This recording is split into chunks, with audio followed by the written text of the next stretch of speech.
Everyone is used to thinking that gaming laptops are massive several kilogram boards that you cannot take out anywhere. And if there's something slim on the market, there are bound to be cooling problems because of the size. But what if I tell you that there is a nice slim laptop which can overpower many gaming laptops, offering good mobility, compact size, and high performance? And this is Asus ROG Zephyrus G14 that I'm gonna review today. So be sure to subscribe to the channel to be aware of interesting events happening in the techno world. Let's get started and enjoy watching. As always, the lineup includes several models with different hardware. The prices vary from $1,650 to $2,500. In the cheapest version, we get the processor AMD Ryzen 9 6900HS, graphics card AMD Radeon RX 6700S, 16 GB of RAM, and 1 TB SSD storage. The second $1,900 version has all the same hardware except for more powerful graphics card AMD Radeon RX 6800S.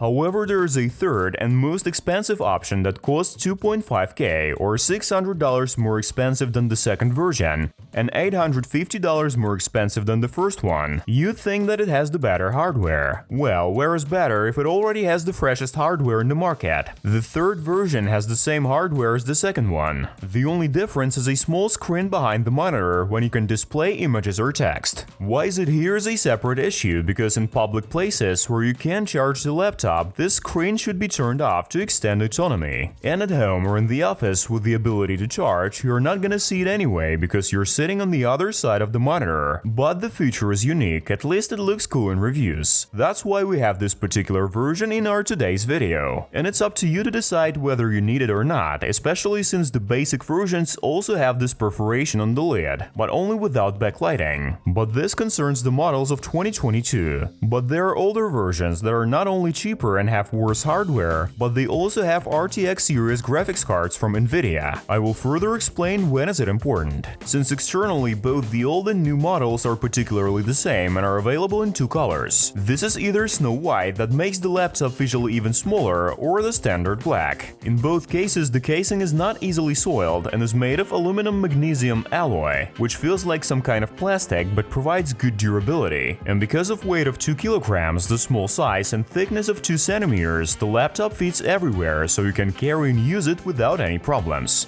But the future comes when you open the screen, which is also a kickstand which raises the laptop above the desk, creating a convenient keyboard angle for typing, as well as increasing airflow, which improves cooling. Plus, it looks really futuristic. There's not much to say about the keyboard. A regular membrane keyboard, the keys are big, pressed nicely with a good key travel. The only thing is that after a large one you have to get used to it, but it literally takes a couple of minutes. Of course, there's a backlighting. You can't do without it nowadays. But if before, Asus used to make a huge separate backlighting for each key, but here it's just plain backlighting which performs its function. However, the trackpad deserves a lot more attention, because typically in the gaming laptops it's not so important because it's better to play games using a mouse. But since here we have kind of universal device designed not only for games, the trackpad became larger, and secondly it's made of glass. Thanks to this, fingers comfortably glide and all the moves are read correctly. Besides, swipes are recognized both on Windows 10 and the newest 11. When it comes to ports, there's a diversity, even though there are not many of them. On the right side there are 2 USB-A and 1 USB Type-C, and there's even a microSD slot. They often make just SD slot, but here they probably decided to save some space, which is even better, especially if compared to Mi Notebook Pro X that doesn't have SD card slot whatsoever. Although the laptop is presented as the laptop for professional work with gaming hardware and a similar price to the G14. On the left side, we see HDMI port, another Type-C with the ability to display, a combined mini jack, and in the middle is the charging port for powering the laptop during gaming. The rest of the time you can also recharge from Type-C, but the location of the port is quite unusual.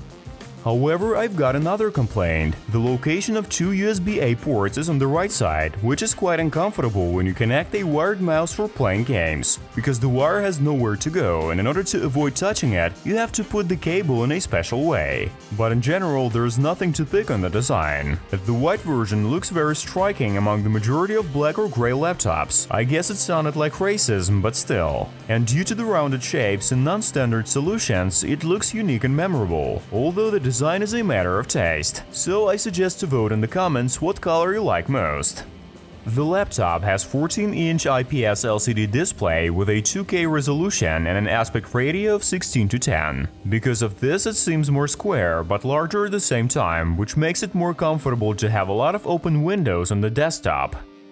And thanks to 120Hz screen refresh rate, 3 millisecond response time, and Dolby Vision HDR support, this display is perfect for both gaming and watching movies, making the picture more colorful and expressive. Of course, all this in the minimal bezels. There is only a big band at the bottom. However, they returned the 720p camera, which was removed in the previous gaming laptops because of its uselessness. But they brought it back, putting a face recognition on it, but removing the fingerprint scanner. And the last thing before we move on to the characteristics, a screen behind the monitor, for which you're gonna pay more than $600. Of course, not all models have it, and not many people need it, but I can't skip such a unique feature. This miracle consists of thousands of programmable mini LEDs located at half of the screen's bevel, which can be customized to your heart's content. For example, to display information about the amount of charge, time and date, unread messages, or even customize it as audio visualizer that reacts to any music. To do this, there are separate pre-installed applications from Asus ROG Create, where you can configure not only the screen, but also other things such as macros. However, there's one much more interesting pre-installed program, Omni Virtual Pad, which adds a virtual pad on the enemy matrix. It not only looks cute, but also displays system statistics or can play mini games. And that really looks exciting. However, as mentioned earlier, the screen does drain the battery, and without it, the declared lifespan is about 11 hours from a single charge. However, I had it lasted more than 8 hours, which seems a great result to me as well. Not every smartphone can live that long. Of course, we're talking about non-intensive mode, such as typing, surfing the internet, and so on. In games, the laptop survived less than an hour, which is also a pretty decent result. But who would actually think to play on a laptop without charging?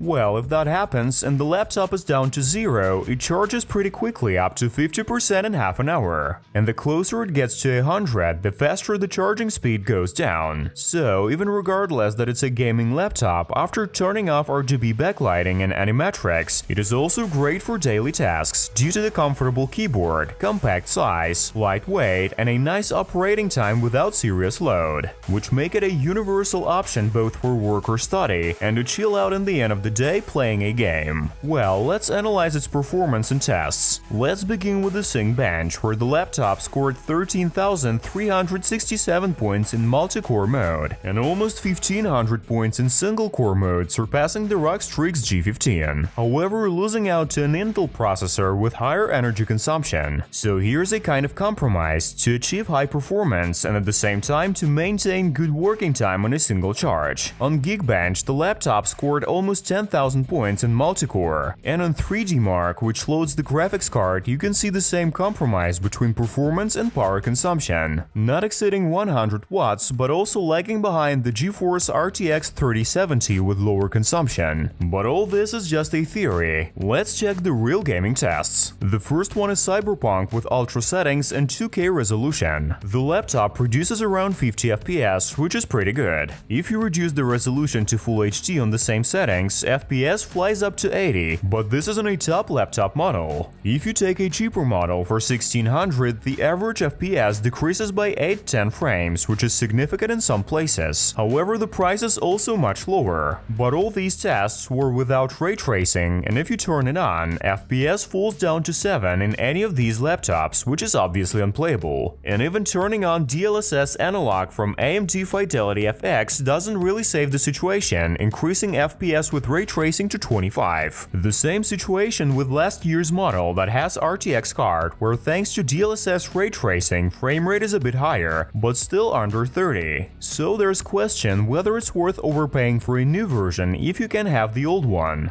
For example, there is no Fidelity FX support in Metro Exodus, and despite the fact that even with ray tracing the FPS is around 25, you can increase it, in contrast to last year's model with RTX, where DLSS is available and you can achieve more than 40 FPS with ray tracing and 60 FPS with Full HD resolution. However, if you forget about ray tracing, in other games the card shows a decent performance. In a recent port of God of War, we have 60 FPS with 2K resolution, and by lowering the resolution, you can get even better results. The same goes for another port, but now from Xbox Forza Horizon 5. Yeah, it's not truly a port, the game was developed for both platforms. Anyway, the game plays great as well as it looks. While having 2K resolution, we see around 80 FPS, but if you want more, then set the Full HD and enjoy stable 100 plus FPS. And the same thing goes for the vast majority of modern games. And the fact that there is no ray tracing, actually it's kind of there, but it's kind of absent. In general, it's not such a major problem since the technology is not yet widespread, and many games are released without it.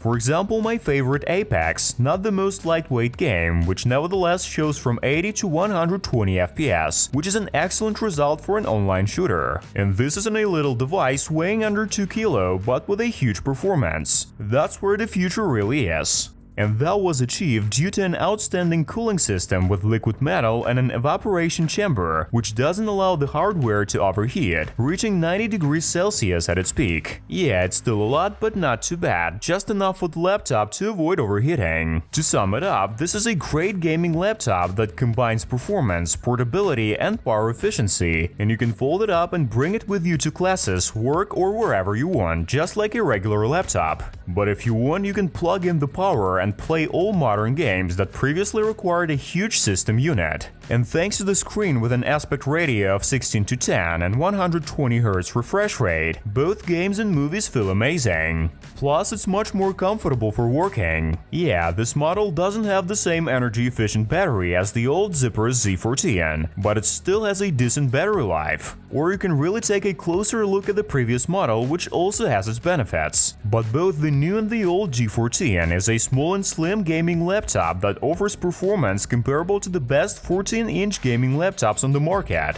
while offering a unique and distinctive design at the same time. And that's it for today, thanks for watching. If you like the review, subscribe to the channel, don't forget to put your likes, and see you in the next videos, bye!